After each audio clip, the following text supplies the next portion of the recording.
कर रहे हैं।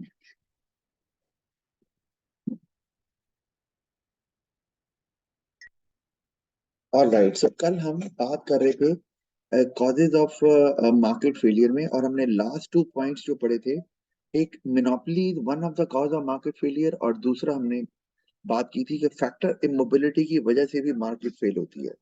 अब इस पे आपने क्वेश्चन रेज किया था कि सर मिनोपली में क्या एक्सटर्नल बेनिफिट जो है ना वो होता है या जो नहीं मिलता, जिसकी वजह से अंडर प्रोडक्शन होती है। अ, तो या और फैक्टर मोबिलिटी में भी, इमोबिलिटी में भी।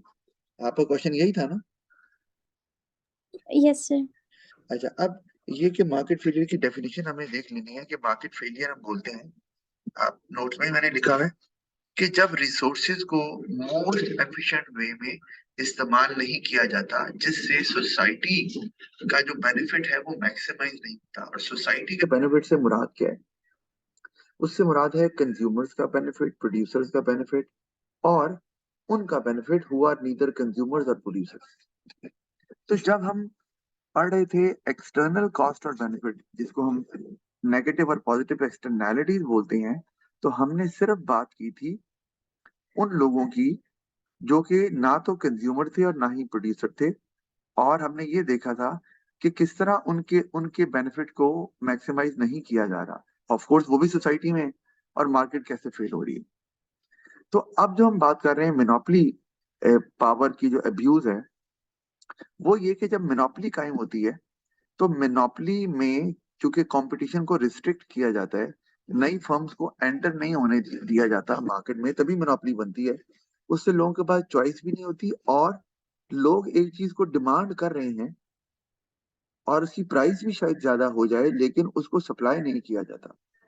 और मोनोपोलिस्ट यही चाहता है कि प्राइस और बढ़े, ताकि उसको गैर मामूली या सुपर नॉर्मल प्रॉफिट हो सके। तो ये भी हम इसे कहेंगे कि ये सोसाइटी तो चाह रही है वो बने, चाहे कंज्यूमर ही मांग रहे हैं, लेकिन रिसोर्सेज को इस्तेमाल नहीं किया जा रहा कि वो लोगों की जरूरत को पूरा करे।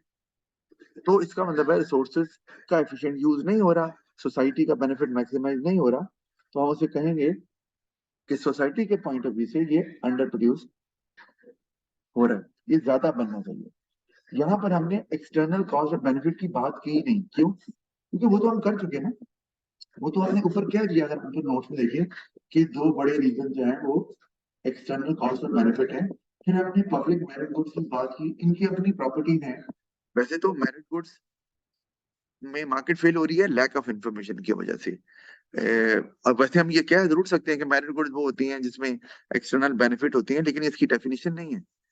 डीमेरिट गुड्स वो होती है जिसमें एक्सटर्नल कॉस्ट होती है, लेकिन ये इसकी डेफिनेशन नहीं है।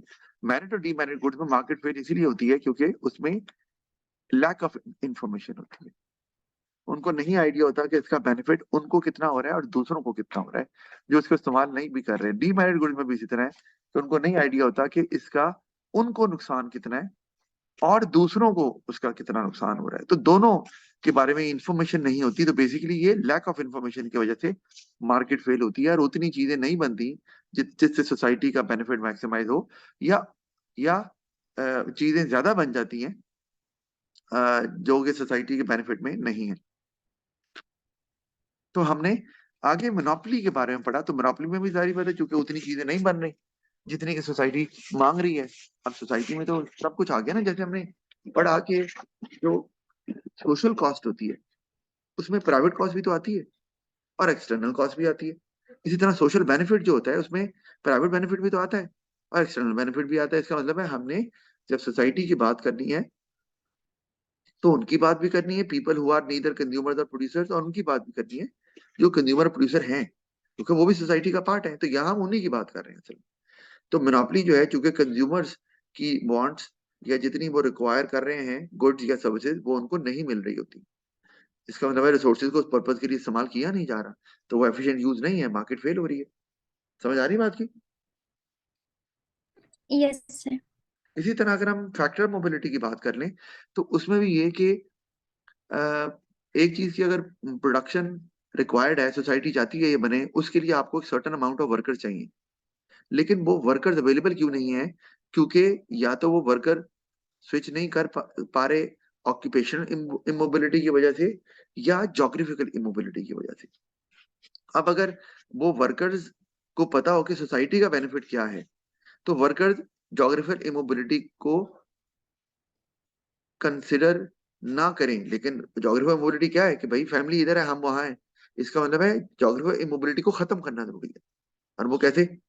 कि भाई जहां वो रहते हैं वहीं उनको उस तरह की जॉब प्रोवाइड की जाए जो कि सोसाइटी चाह रही है, या जिन वर्कर्स को यूज करना पर्पज है ताकि सोसाइटी के बेनिफिट को मैक्सिमाइज किया जाए, उन वर्कर्स का यूज उसी एरिया में हो जाए जहां वो रहते हैं। अब ये प्राइवेट सेक्टर तो नहीं करता, वो वर्कर्स के लिए तो नहीं नहीं ना वहां पर कोई ब्रांच खोल लेगा। ये गवर्नमेंट का काम, गवर्नमेंट का काम है कि उन वर्कर्स के लिए एम्प्लॉयमेंट अपॉर्चुनिटीज क्रिएट क्रिएट करे उसी एरिया में। जैसे कुछ लोग गांव में रहते हैं और गांव से नहीं शिफ्ट करना चाह रहे वहां, लेकिन एम्प्लॉयमेंट अपॉर्चुनिटीज नहीं है, उनको किसी और इलाके में जाना पड़ेगा, शहर कहीं और मूव करना पड़ेगा। वो उनके लिए पॉसिबल नहीं है, उनको लगता है कि पता नहीं वहां महंगाई ज्यादा होगी, अनसर्टेनिटी है। तो फिर गवर्नमेंट रोल प्ले करती है अगेन, मार्केट को करेक्ट करने के लिए, कि गवर्नमेंट ये फैसिलिटीज, ये एम्प्लॉयमेंट अपॉर्चुनिटीज वहीं पर प्रोवाइड करती है, तो ज्योग्राफी मोबिलिटी खत्म हो जाएगी। लेकिन अगर गवर्नमेंट नहीं है तो प्राइवेट सेक्टर तो ये कभी भी नहीं करेगा। वो तो कहेगा जी हमारी फैक्ट्री वहां है, वहां आ जाए। वो नहीं आएंगे तो जॉब भी नहीं मिलेगी, और उतने वर्कर्स जो रिक्वायर्ड हैं सोसाइटी को एक required amount of goods produce करने के लिए जिसकी सोसाइटी को जरूरत है वो नहीं बनेंगे। तो वो अंडर प्रोड्यूस हो गए ना, अंडर प्रोडक्शन का केस आ गया। इसी तरह ऑक्यूपेशनल मोबिलिटी में भी है कि आपको वर्कर्स रिक्वाइए वर्कर चाहिए खास स्किल रखने वाले। उसके लिए वर्कर्स मौजूद हैं लेकिन उनके पास स्किल नहीं है, उनको ट्रेनिंग की जरूरत है। तो प्राइवेट सेक्टर क्यों ट्रेनिंग देगा किसी को फ्री में? वो तो कहेगा ट्रेनिंग ले आ जाए। तो वहां पर फिर गवर्नमेंट का काम है कि गवर्नमेंट वो ट्रेनिंग इंस्टीट्यूट जो है ना वो स्टैब्लिश करे ताकि वहां लोगों को फ्री ट्रेनिंग मिले, और वो लोग जो रिक्वायर्ड हैं प्रोड्यूस करने के लिए वो चीजें जिसकी सोसाइटी को जरूरत है, तो वो फिर लोग अवेलेबल होंगे क्योंकि उनके पास वो स्किल्स आ गई हैं, गवर्नमेंट ने ट्रेनिंग इंस्टीट्यूट बना लिए हैं।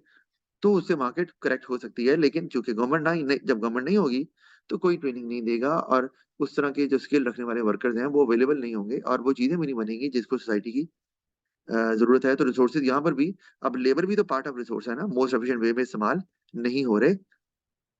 जिस तरह के मोनोपोली पावर में भी रिसोर्सेज मोस्ट एफिशिएंट वे में इस्तेमाल नहीं हो रहे। जी। अब क्वेश्चन है इन दोनों के बारे में कि समझ आ गई? सर समझ आ गई है। अच्छा, अब हमने करेक्शन की बात की, तो एक हमने रेगुलेशन देख लिया। अच्छा, रेगुलेशन कहाँ इस्तेमाल करना है? अगर हमने ये कॉजेज देखे ना, मुझे आप बताओ। कॉजेज मार्केट फेलियर के हमें नजर आ रहे हैं, पब्लिक गुड है, मेरिट गुड है, डीमेरिट गुड है, मोनोपोली है, फिक्ट फैक्टर ऑफ मोबिलिटी है। तो रेगुलेशन यानी कि गवर्नमेंट लॉ पास करके या लॉ पास करना है या बैन लगाना है, तो वो कौन से कॉज को खत्म करेगा मार्केट फेलियर के? Demerit goods and abuse of monopoly power. ये वेरी गुड, बिल्कुल सही बताया। एक डीमेरिट गुड जैसे अल्कोहलिक ड्रिंक्स है, सिगरेट्स वगैरह हमने बिल्कुल बात की है। और इसी तरह मैं ना अभी बच्चों को करवा रहा था एक पेपर स्कूल में, 2022 का पेपर था, बिल्कुल लेटेस्ट। क्योंकि ऑफ कोर्स उनका सिलेबस मैंने खत्म करवा दिया, तो उनको मैं लेटेस्ट पेपर से शुरू करवाए हैं, पास पेपर। अच्छा, तो उसमें ना चॉकलेट का जिक्र था, और का चॉकलेट जो है वो एक डीमेरिट गुड भी है। अब डीमेरिट गुड है तो उसका तो वो लैक ऑफ इन्फॉर्मेशन तो होती है, लेकिन उसका इफेक्ट तो दूसरों को भी होता है। डीमेरिट गुड तो तभी बोलते हैं। आप बता सकती हो चॉकलेट डीमेरिट गुड कैसे है? मतलब ये कि अगर आप चॉकलेट खा रही हो तो मैं आपको देख रहा हूँ, मुझे नहीं दे रही, मतलब मुझे नेगेटिव इफेक्ट कैसे होगा? ये सवाल आया हो तो बच्चे भी परेशान थे, सर ये क्या चीज है? सर शायद इसलिए कि अगर मैं बहुत ज्यादा चॉकलेट कंज्यूम करूंगी तो ओबेसिटी होगी और उससे और डिजीजेस होंगे। ओके, और उससे दूसरों पे नेगेटिव इम्पैक्ट कैसे आएगा? सर हो सकता है कि उससे जो मुझे डिजीजेस हो रहे हो वो कोई वायरल हो जिस जो दूसरों को इफेक्ट करते हो। बात आप सही कर रही हो वैसे। ओबेसिटी से वैसे वायरल शायद कम ही होते हैं, लेकिन बहरहाल जैसे कि उसमें हार्ट का डिजीज हो सकता है, शुगर हो सकती है, डायबिटीज जिसे बोलते हैं, हाई ब्लड प्रेशर हो सकता है, जिसे हाइपरटेंशन बोलते हैं। तो ये तो लगने वाले तो नहीं है, लेकिन इसका क्योंकि मोटापा तो, और मोटापा इटसेल्फ एक बीमारी है, लेकिन उसको इम्पैक्ट ऐसे आएगा कि government has to spend more on health care and government might not be able to spend on other area such as education. तो वो लोग जो एजुकेशन हासिल करना चाह रहे हैं और they are fit, they do not require any medical assistance from government, तो उन पे नेगेटिव इम्पैक्ट आया कि नहीं? यस। अब एजुकेशन में सपोर्ट गवर्नमेंट दे रही थी, वो नहीं मिलेगी। ठीक है ना, इस तरह से भी सोचना पड़ सकता है इसको। अच्छा, वो मेरे आया चूंकि क्वेश्चन, तो मैंने कहा मैं रिलेट कर दूं यहाँ पर। अच्छा, तो बिल्कुल आपने सही कहा, डीमैट गुड्स में ऐसे ही होता है। तो उसमें ना गवर्नमेंट पता क्या कर रही है, क्योंकि हम आगे अभी ये पढ़ने लगे हैं, तो मैंने आगे अभी हमने पढ़ा है, पढ़ लिया, मैक्सिमम मिनिमम प्राइस पढ़ लिया ना हमने, maximum price minimum price. No sir, हमने सिर्फ वहां तक गवर्नमेंट इंटरवेंशन तक पढ़ा है, उसके बाद how to calculate the amount of tax से पढ़ना है। अच्छा, ओके ओके, वो अभी जाते हैं उधर। अच्छा, मैं यहीं पर बताना चाह रहा हूँ। तो वहां पर वो जो था ना सोर्स मटेरियल, पेपर 2 था, तो उसमें ना लिखा हुआ गवर्नमेंट क्या कर रही है। एक तरीका ये भी है, मैं करेक्शन ऑफ मार्केट फेलियर हम पढ़ रहे हैं ना, तो उसमें एक हमने पहला देखा ना रेगुलेशन, तो रेगुलेशन से आपने कहा कि डीमैरिड गुड्स को और अपना जो मोनोपोली है उसको आप कंट्रोल कर सकते हैं, तो उससे मार्केट फेलियर नहीं होगा या करेक्ट हो जाएगा। तो एक रेगुलेशन ये भी आती है, मतलब लॉ पास कर दिया, बैन लगा दिया, फाइन। एक ये भी रेगुलेशन में आ रहा है, आपने मिनिमम प्राइस सेट कर दी। मिनिमम प्राइस होती क्या है? मिनिमम प्राइस होती है, आइडिया है आपको? सर कि मतलब इससे कम प्राइस चार्ज नहीं कर सकते। बिल्कुल सही, इससे कम प्राइस चार्ज नहीं कर सकते। और मिनिमम प्राइस चार्ज करने का एक रीजन ये भी होता है कि प्राइस ज्यादा हो जाए, और वो नॉर्मली इक्विलिब्रियम से ऊपर चार्ज की जाती है, ताकि लोग जो है वो कम डिमांड रखना चाहिए। ऑफ कोर्स, अगर इक्विलिब्रियम पे कोई प्राइस चार्ज हो रही है और आप मैक्सिमम प्राइस ये देखो ना, मैं आपको यहाँ पे दिखाता हूँ।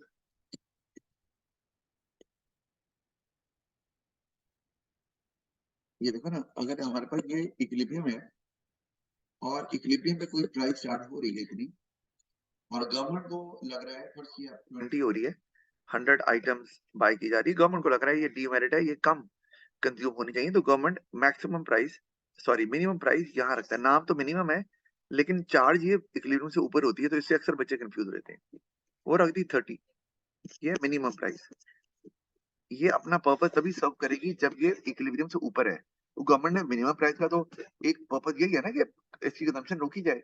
तो ऑफ कोर्स जब प्राइस बढ़ेगी तो क्या होगा, उससे आपको नजर ही आ रहा है कि डिमांड कर्व जो है, प्राइस बढ़ेगी तो इसमें कॉन्ट्रैक्शन होगी ना, वो लेफ्ट साइड पे मूव करेगी, मूवमेंट अलॉन्ग द कर्व होगा, तो कंजम्पशन कम हो जाएगी ना, ये खुद ही नीचे आ जाएगी, 80 पे आ जाएगी, ऐसे ही है ना। यस। हाँ, लेकिन इसका एक नुकसान जरूर है कि सप्लाई भी तो एक्सटेंड कर रही है, वही तो देखो जा रही है बाहर। ये इस पे बाद में हम बात करेंगे जब अभी आते हैं मिनिमम प्राइस पे। लेकिन मिनिमम ये भी एक तरीका है, मिनिमम प्राइस सेट करके आप कीमत बढ़ा देंगे। अब कोई चाहे भी तो 20 चार्ज नहीं कर सकता प्राइस, उसको 30 करनी पड़ेगी, लॉ है ना, इलीगल है अभी 20 प्राइस चार्ज करना। तो एक ये भी तरीका है कि आप डीमैरिड गुड्स जो ओवर कंज्यूम होते हैं उनकी कंजम्पशन को कम किया सकते हैं। तो ये ना पेपर में था, क्योंकि मैंने भी पेपर नहीं देखा हुआ था, ये 2022 का लेटेस्ट, तो बच्चों को करवाया तो मैंने भी देखा उसी वक्त। तो ये भी एक तरीका है आपके पास, मिनिमम प्राइस से आप डीमैरिड गुड्स को की कंजम्पशन को कंट्रोल कर सकते हैं जो कि ओवर कंज्यूम हो रही है। अच्छा, और मोनोपोली के लिए क्या करते हैं गवर्नमेंट, इसके लिए वर्ड इस्तेमाल करते हैं रेगुलेटेड मोनोपोलीज। यानी कि जब आप मोनोपोली को रेगुलेशन से कंट्रोल करते हैं ना, तो ऐसी मोनोपोलीज को हम रेगुलेटेड मोनोपोलीज कहते हैं। मतलब या तो गवर्नमेंट मोनोपोली बनने नहीं देती, या गवर्नमेंट कहती है मोनोपोली रखे, लेकिन हम इसको रेगुलेट करेंगे, मतलब हमने सर्टेन लॉज बना दिए, आपको इनको फॉलो करना होगा। और उससे क्या होगा, उन लॉज फॉलो करने से मोनोपोली अपनी पावर को मिस यूज नहीं कर सकता, ज्यादा प्राइस चार्ज करना या फिर क्या कहते हैं क्वालिटी को लो करना, कंपटीशन को रिस्ट्रिक्ट करना ताकि लोगों को चॉइस ना मिले, इस तरह के चीजें मोनोपोली में नहीं होने देगी गवर्नमेंट।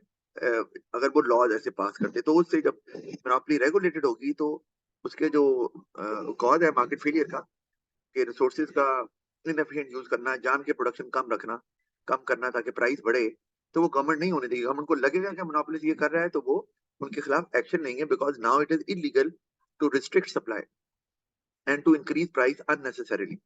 तो वो यहाँ पर भी इस तरह से कंट्रोल कर सकते हैं और मार्केट फेलियर को करेक्ट कर सकते हैं। अच्छा, दूसरा जो हमने टैक्सेस है, ये तो ये भी समझ आती है कि टैक्सेस जो है ना, ये भी इस्तेमाल किया सकते हैं। ये कहाँ इस्तेमाल होंगे जी टैक्सेस?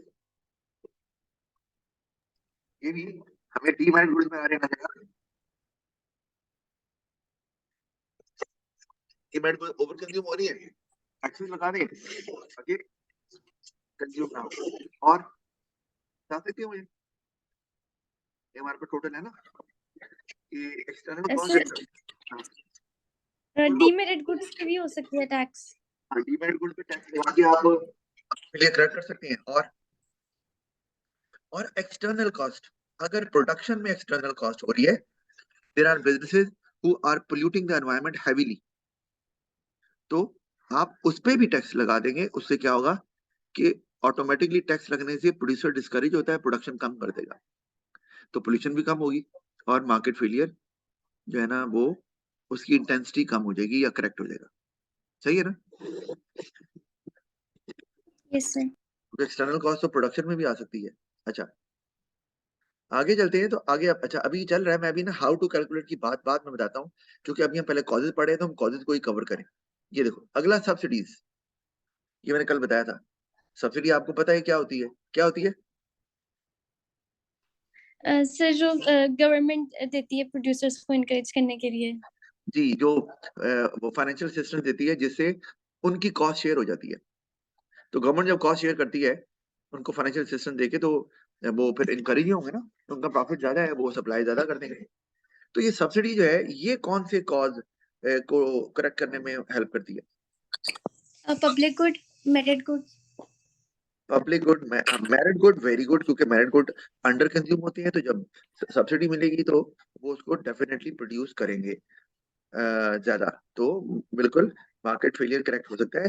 लेकिन पब्लिक गुड में अगर आप गवर्नमेंट सब्सिडी देती है, मान लिया, तो बाकी सब्सिडी देने का मतलब है कि आपकी कॉस्ट है ये आप थोड़ी सी हमसे ले लें, और बाकी जो है वो जब आप बेचेंगे तो कंज्यूमर भी तो पैसे देगा ना। तो पब्लिक गुड में कंज्यूमर कहाँ पैसे देता है?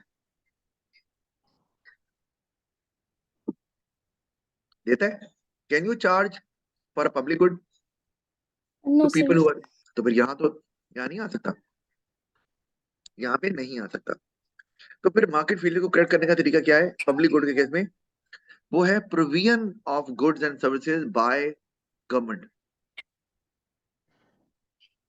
अच्छा, अब ये जो एक और मैंने आपको बताया है कि पब्लिक गुड तो फिर गवर्नमेंट को प्रोवाइड करनी होगी ना, क्योंकि वो अंडर प्रोड्यूस हो रही है, तो गवर्नमेंट प्रोड्यूस कर देगी। इस तरह मैरिड गुड्स अगर फर्ज किया अंडर कंज्यूम हो रही हैं, और क्योंकि वो महंगी है और लोग कंज्यूम नहीं कर रहे, तो वो प्रोड्यूस भी नहीं हो रही, तो गवर्नमेंट भी तो मैरिड गुड प्रोवाइड करता है ना। आपके सरकारी जो हॉस्पिटल्स हैं वहां मिलती है ना। इसी तरह गवर्नमेंट जो है वो एजुकेशन भी एक मैरिड गुड है। प्राइवेट नहीं प्रोवाइड करता, अगर सेक्टर वो पैसे मांगता है, प्राइवेट यूनिवर्सिटी, प्राइवेट स्कूल, तो गवर्नमेंट प्रोवाइड कर सकती है फ्री ऑफ कॉस्ट। तो वहां पे भी मैरिड गुड ज्यादा कंज्यूम होगा और सोसाइटी का बेनिफिट मैक्सिमाइज होगा, मार्केट के लिए करेक्ट हो जाएगा। पब्लिक गुड के केस में भी ऐसे ही है। सही हो गया ना? यस। तो ये आगे मैंने ये अगला बताया हुआ, अगला कॉज आ गया प्रोविजन ऑफ गुड और सर्विस, जो मैंने आपको एक्सप्लेन कर दिया है। जहां प्राइवेट सेक्टर नहीं प्रोवाइड करता वहां पे गवर्नमेंट खुद भी कर सकती है, पब्लिक और मैरिड गुड्स के केस में। और मैरिड गुड्स में एजुकेशन, हेल्थ केयर वगैरह आते हैं। मैक्सिमम, अच्छा ये आगे मैक्सिमम प्राइस है, ये हम अभी इस पे बात करेंगे। अब हम पीछे चलते हैं। अब हम आ गए यहाँ पर के ये कैलकुलेट कैसे करते हैं। अगर टैक्स लगे, गवर्नमेंट टैक्स लगाए, तो अगर हमने ये फाइंड आउट करना हो कि टैक्स कितना लगाए, तो डायग्राम से कैसे हम इसको फाइंड आउट करते हैं। और अगर कैलकुलेट करनी हुई टोटल अमाउंट टैक्स की, तो वो कैसे करते हैं। वैसे तो ये नॉर्मली आता है ए लेवल में, लेकिन मैंने सिलेबस में देखा और एक आधा एमसीक्यू देखा, तो मैंने कहा कि भाई इसको जरूरी ऐड करना है नोट्स में। अच्छा, अब मैं डायरेक्ट डायग्राम पे आऊंगा।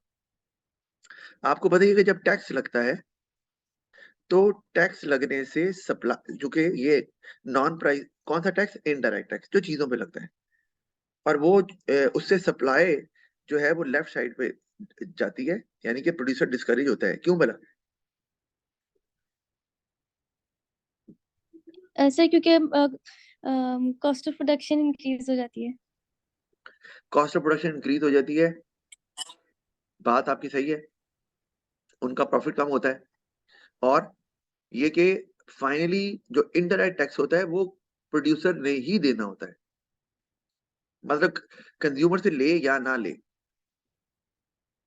मतलब एक चीज 15 रुपए की है, गवर्नमेंट ने 5 रुपए टैक्स लगा दिया, अब वो अगर 15 की भी बेचेगा तब भी 5 रुपए उसको देने पड़ेंगे गवर्नमेंट को, और अगर वो 20 की बेचता है तब भी देने पड़ेंगे, यानी कि देना इवेंचुअली देने प्रोड्यूसर नहीं। तो प्राइस बढ़ाने के लिए प्रोड्यूसर क्या करता है? अगर तो, क्योंकि अगर उसने खुद देने हैं तो वो कहेगा यार मेरा प्रॉफिट कम हो रहा है, वो सप्लाई कम करेगा ही।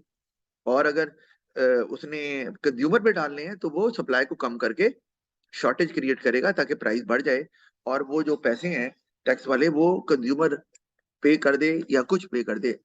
अच्छा, एक एग्जांपल है कि अगर 15 रुपए की चीज वो पहले बेच रहा था और गवर्नमेंट ने 5 रुपए ऊपर टैक्स लगा दिया है, तो अगर वो 20 रुपए प्राइस कर देता है तो टैक्स कौन दे रहा है 5 रुपए?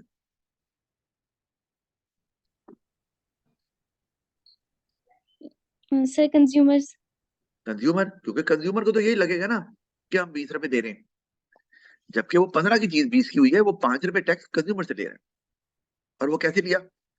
सप्लाई को कम करके लेफ्ट साइड पे शिफ्ट करके, जैसा कि यहाँ नजर आ रहा है S1 से S2 पे चले गए, है ना? तो प्राइस 20 हो गई ना? Yes sir. अच्छा, तो आप ये कर सकते हैं काम। अब यहाँ पर लेकिन वो तो मैंने एग्जांपल दी कि 5 रुपए टैक्स है, अब हमने देखना है वैसे तो पहले इक्विलिब्रियम ई था, 15 प्राइस थी जो मार्केट प्राइस थी, फिर इक्विलिब्रियम E1 हो गया और प्राइस हो गई 20। तो प्राइस तो 20 हो गई। अब अगर ये पूछा जाए कि बताएं गवर्नमेंट ने टैक्स कितना लगाया है ऑन ईच आइटम, तो वो ये नहीं है कि 15 थी तो अब 20 हो गई। हमें क्या पता? देखो ना, प्राइस 20 हो गई, हमें क्या पता कि जो है वो टैक्स जो है वो कितना लगा है रॉ मटेरियल पे, या जो प्रोड्यूसर कर रहा है। वो तो प्रोड्यूसर कीमत जब बढ़ा रहा है सप्लाई कम करके, तो हमें पता चल रहा है जी 5 रुपए बढ़ गए, तो जरूरी नहीं है कि 5 रुपए टैक्स भी हो। मेरी बात फॉलो कर रही हो? Yes sir. मैं आपसे ये कहता हूँ प्रोड्यूसर ने सप्लाई कम की और प्राइस 18 हो गई, मैं एग्जाम्पल दे रहा हूँ, कितनी हो गई? 18। तो अब तो हमें लगेगा 3 रुपए टैक्स है, नहीं।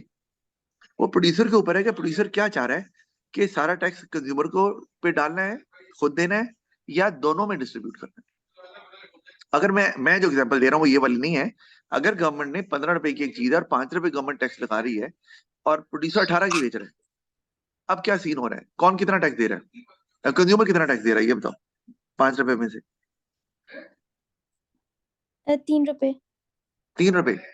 तो भाई गवर्नमेंट को तो 5 रुपए ही देना है ना प्रोड्यूसर ने, तो बाकी 2 रुपए कौन देगा?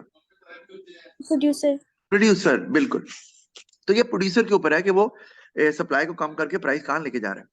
अच्छा, अब यहाँ अगर देखें, अब हमने तो हमें नहीं पता टैक्स का, तो हमें डायग्राम से देखना है कि प्रोड्यूसर ने कितनी सप्लाई कम की है और उस हिसाब से प्राइस में क्या चेंज आया है, और फिर हम निकालते हैं कि गवर्नमेंट ने टैक्स कितना लगाया, ताकि पता चले कि एक कंज्यूमर पे कितना डाला है और खुद वो कितना बियर कर रहा है, या सारा कंज्यूमर पे डाल दिया। बहरहाल बहुत डिटेल में मैं नहीं बताऊंगा क्योंकि वो A लेवल में बहुत डिटेल में है, लेकिन जितना बताना जरूरी है वो मैं बताता हूँ।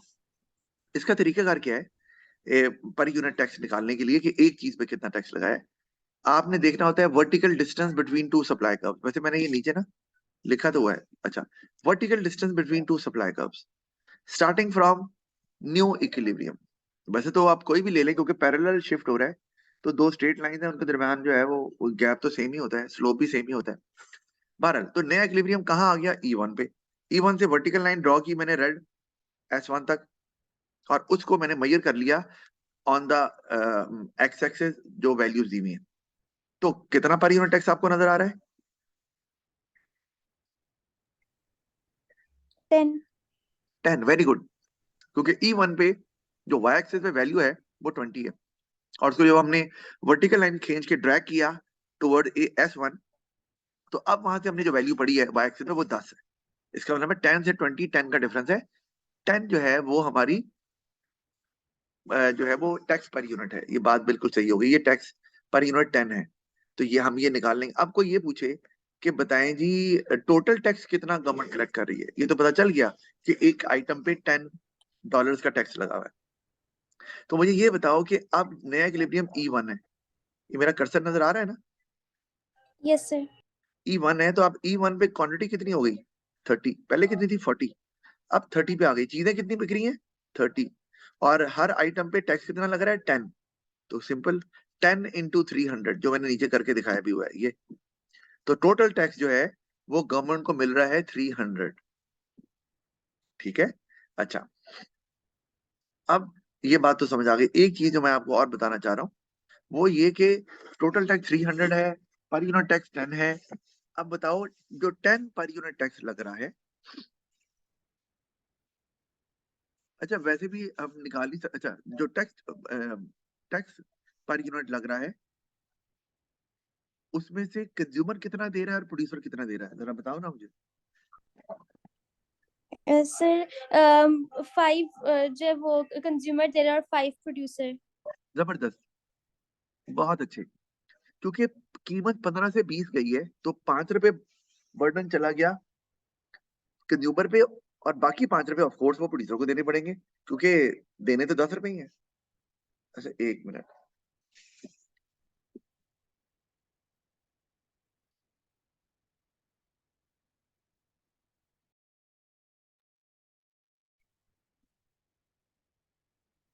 जी तो आपने बिल्कुल सही बता दिया। तो ये भी मैंने कहा आपको बता दूं, क्योंकि कोई पता नहीं इस तरह का एमसीक्यू दे दें, वैसे नॉर्मली तो ए लेवल में आता है। तो ये हमें क्लियर हो गया कि टैक्स की कैलकुलेशन कैसे करते हैं।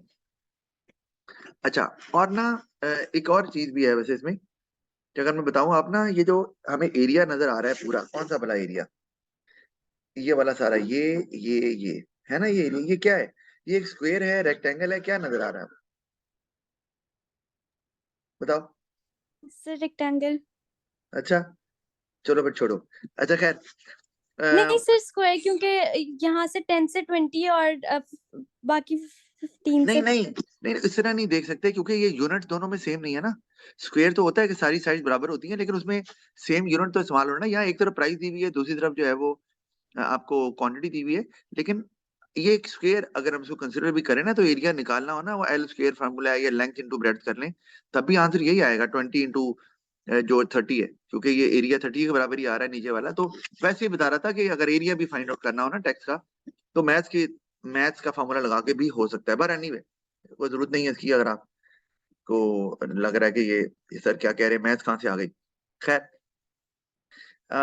तो ये हमने क्लियर हो गया कि टैक्स की कैलकुलेशन कैसे करते हैं, अगर हमने क्वांटिटी निकालनी है और अगर हमने एरिया देखना है टैक्स का, तो वो भी हम निकाल सकते हैं। तो ये पर यूनिट टैक्स है, ठीक है, ये वाला, ये रेड लाइन है, और अगर मैं इस पूरे एरिया को कह लूं जिसको मैं स्क्वायर कह रहा था, ये वाला एरिया, तो ये पूरा आपका टोटल अमाउंट ऑफ टैक्स है, और इसकी कैलकुलेशन हमने की है, ये 300 निकल रहा है। और अगर ये स्क्वायर है तो इसकी जो लेंथ है वो 10 है, नजर आ रहा है 20 से 10, और जो इसकी ब्रेड्थ है वो नीचे एक्स एक्सिस पे दिया हुआ है 30 है, तो 30 into 10 300 ही बनेगा। तो ये पूरा एरिया टैक्स का है। अगर वो डायग्राम में पूछ रहे एरिया फाइंड आउट करें तो ये बनेगा, और अगर वो कैलकुलेट करने को कह दें तो आप कैलकुलेट भी कर सकते हैं जैसे मैंने किया हुआ है। क्लियर हो गया ना ये। यस। अच्छा इसी तरह हम सब्सिडी की भी कैलकुलेशन अगर देख लें कि सब्सिडी कैसे कैलकुलेट करते हैं, तरीकेकार वही है जो हम करते रहे हैं पहले, कि आप देखो सब्सिडी से सप्लाई का राइट पे जाता है, चला गया, अब इक्विलिब्रियम E1 पे आ गया, ई से E1 पे। ऑफ कोर्स सब्सिडी का तो पर्पज ये होता है कि सप्लाई को बढ़ाया जाए ताकि प्राइस कम हो, और वो हो रही है।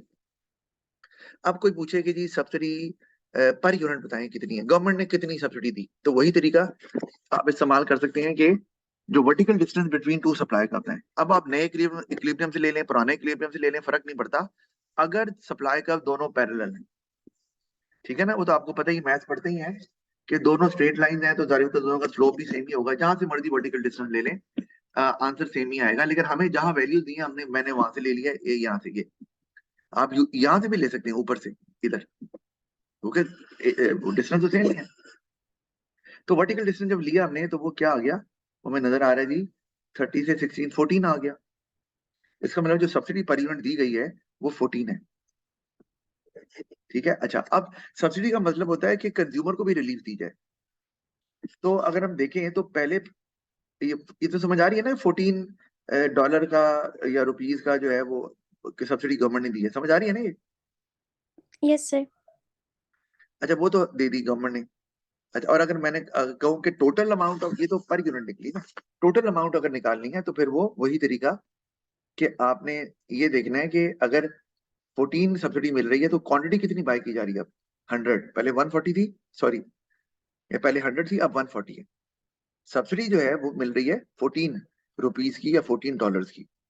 तो 14 इंटू 140 कर देंगे, यही होगा ना। वो आ जाएगा हमारे पास 960, जो मैंने यहाँ पर कैलकुलेट भी किया हुआ है। ये समझ आइए? यस।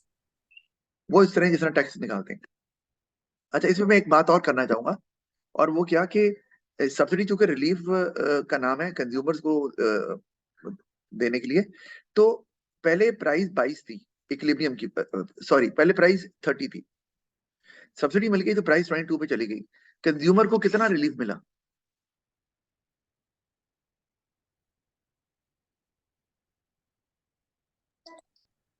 8। 8 का, बिल्कुल सही। कंज्यूमर को 8 का रिलीफ मिला है। तो जो बाकी, क्योंकि सब्सिडी तो 14 है, तो बाकी 6 का रिलीफ किसको दे दिया? प्रोड्यूसर। प्रोड्यूसर को, तभी तो वो सप्लाई बढ़ाएगा। बिल्कुल सही। टैक्स में तो है ना कि बर्डन पड़ता है कंज्यूमर पे या प्रोड्यूसर पे, सप्लाई में रिलीफ मिलता है। तो ये हमें नजर आ रहा है कि सप्लाई में अब ये प्रोड्यूसर के ऊपर ना रिलीफ कितना दे रहा है। बात का सब्सिडी जो है ना वो काम नहीं करती, सब्सिडी दी लेकिन प्रोड्यूसर ने उतना रिलीफ ही नहीं दिया। वो कैसे? सब्सिडी दे दी लेकिन प्रोड्यूसर ने उतनी सप्लाई बढ़ाई नहीं, तो रिलीफ भी तो कम ही मिलेगा। ठीक है ना, अगर सप्लाई का जो है वो इतना राइट पे शिफ्ट ना हो, थोड़ा शिफ्ट होगा, तो सप्लाई उतनी डिप नहीं करेगी। मैं आपको दिखा देता हूँ।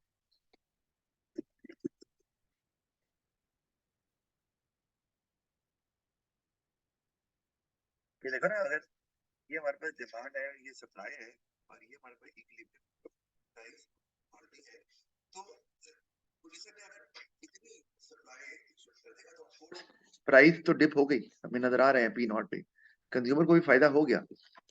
ठीक है। लेकिन अगर यहाँ बात कर रहे हैं कि अगर सप्लाई वो इतनी कम करता है, इतनी इतनी, ठीक है, एस नॉट, तो भाई अब जो है इक्विलिब्रियम यहाँ आ गया, तो अब तो प्राइस इतनी कम नहीं हुई। इसका मतलब है प्राइस जितनी कम हो उतना ही कंज्यूमर को रिलीफ ज्यादा मिलता है, तो इसका मतलब है उसने रिलीफ कम दिया है ना, यस रिलीफ सर। कम देगा। तो अगर पहले प्राइस लेट से 40 थी, वो आ सकती थी 20 पे, तो वो जो है वो सिर्फ 35 पे लेकर गया है, तो बाकी रिलीफ तो खुद ही ले गया। तो कहते हैं जी सब्सिडी कंज्यूमर को रिलीफ देती है, लेकिन कोई पूछे कि सब्सिडी दी जा रही है लेकिन जैसे डिस्कस वाले सवाल आते हैं ना, जिसमें दोनों साइड लिखनी होती है, तो जहां आप ये बता सकती हो कि सब्सिडी से चूंकि प्राइस, प्रोडक्शन बढ़ती है, सप्लाई प्राइस कम हो जाती है, तो कंज्यूमर को रिलीफ मिलता है और प्रोड्यूसर को भी मिलता है, इसलिए वो इनकरेज होता है और ज्यादा बनाता है। लेकिन ये हो सकता है कि प्रोड्यूसर कंज्यूमर को रिलीफ ज्यादा ना दे, क्योंकि जितनी सब्सिडी दी जा रही है वो उतने उस हिसाब से सप्लाई को नहीं बढ़ाता, तो प्राइस उतनी कम नहीं होती और कंज्यूमर को रिलीफ कम मिलता है। क्योंकि इस केस में प्राइस सिर्फ 40 से 35 होगी और कंज्यूमर को सिर्फ ₹5 का ही रिलीफ मिलने वाला है इस केस में। हाँ, उसका भी अगर देखें तो उसको भी कम मिलेगा, लेकिन वो नहीं प्रोडक्शन बढ़ा रहा ज्यादा, कह रहा है गवर्नमेंट सब्सिडी दे रही है, बस जितना मुझे फायदा हो रहा काफी है, मैं प्रोडक्शन नहीं ज्यादा बढ़ाऊंगा। तो ये फिर गवर्नमेंट को देखना पड़ेगा कि सब्सिडी दे रहे हैं तो उतनी प्रोडक्शन क्यों नहीं बढ़ रही। तो ये भी हो सकता है कि सब्सिडी देने के बावजूद कंज्यूमर को वो रिलीफ नहीं मिल सका, उतनी आउटपुट प्रोड्यूस नहीं हो सकी जितनी के गवर्नमेंट सोच रही थी। तो ये मैंने आपको दूसरी साइड भी इसकी बता दी। कोई क्वेश्चन है आपका? नहीं है। अच्छा, आगे चलते हैं। हमने ये कवर कर लिया, बाकी तो हमसे पढ़ ही लेंगे। आगे मैक्सिमम प्राइस आ गई हमारे पास, प्राइस सीलिंग की बात कर रहे हैं, और साथ में मिनिमम प्राइस है, लेकिन मेरा ख्याल है ये थोड़ा टाइम ज्यादा ले जाएगा, तो इसको मैं अभी होल्ड पे रख लेता हूँ। ये मैं आपको अभी नहीं करवा रहा, क्योंकि शुरू तो करवा दूं लेकिन वो मुझे पता है ये इस टाइम में पूरा नहीं होना। तो आज के लिए इतना ही ठीक है।